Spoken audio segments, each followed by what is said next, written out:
Sa lungsod na puno ng mga Christmas tree, nagpasko ang marami.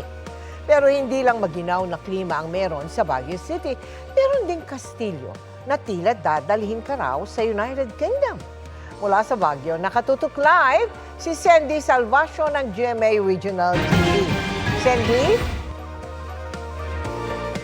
Mel, madilim na dito sa Baguio City pero tuloy-tuloy pa rin ang pagdating ng mga bisita dito sa Wright Park para bisitahin ang Reflection Pool at The Mansion.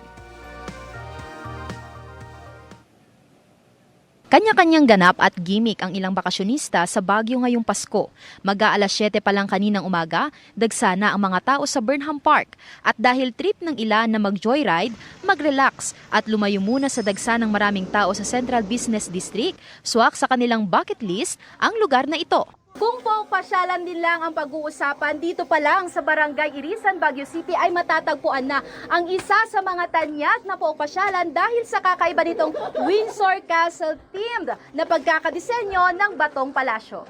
Ay, in fairness, mas maganda siya in real life rather than sa social media po. May mga picture-perfect na kuweba, estatwa at view deck kung saan maaari raw matsyempohan ang Sea of Clouds tuwing umaga at hapon. Inspiration ng father ko is nung pumunta siya sa Windsor Castle year 2022. Tapos parang nakita niya na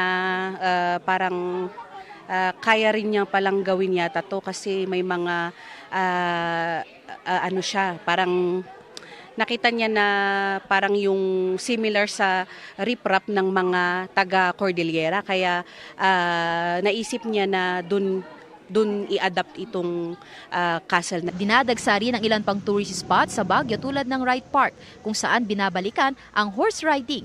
Gayon din ang The Mansion at ang Reflection Pool na matatagpuan din sa mismong tapat nito. Mel, paminsan-minsan ay nakararanas tayo ng pag-ambon dito sa syudad pero hindi ito nagiging hadlang sa mga bakasyonista para mamasyal at maglibot-libot dito sa City of Pines. Extended din ang operation hours ngayon dito sa The Mansion hanggang alas 8 ng gabi. Ganon din bukas at sa weekend ng hanggang alas 10 naman ng gabi. Mel? Maraming salamat at maligayang Pasko sa inyong lahat dyan sa Baguio. Sandy Salvacio ng GMA Regional TV.